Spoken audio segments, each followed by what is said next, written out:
telah memberikan pukulan telak terhadap pasukan pendudukan Israel. Hamas saat ini disebut berhasil memegang kendali atas Gaza Utara. Bahkan kelompok perlawanan Palestina itu mulai membangun kembali sistem pemerintahan di utara setelah sebelumnya diduduki Israel.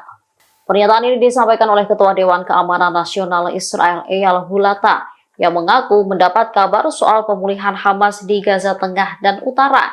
Dikutip dari Tribunnews.com, perlawanan Palestina itu bahkan melakukan tindakan pengamanan dan mengatur perdagangan.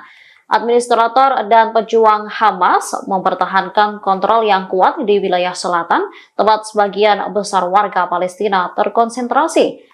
Hal serupa juga diungkapkan oleh Michel Milstein dari Institut Studi Keamanan Nasional, sebuah lembaga pemikir yang berbasis di Tel Aviv, yang mengatakan Hamas telah mendapatkan kembali kendali di beberapa wilayah Gaza yang direbut oleh pasukan pendudukan Israel setelah pertempuran berdarah tahun lalu.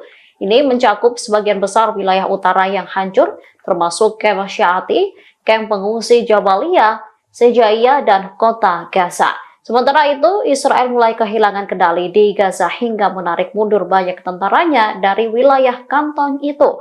Pada Kamis 1 Februari 2024, tentara Israel menarik diri dari beberapa bagian kota Gaza dan Gaza Utara.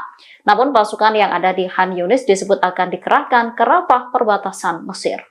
Download Tribun X sekarang, menghadirkan lokal menjadi Indonesia.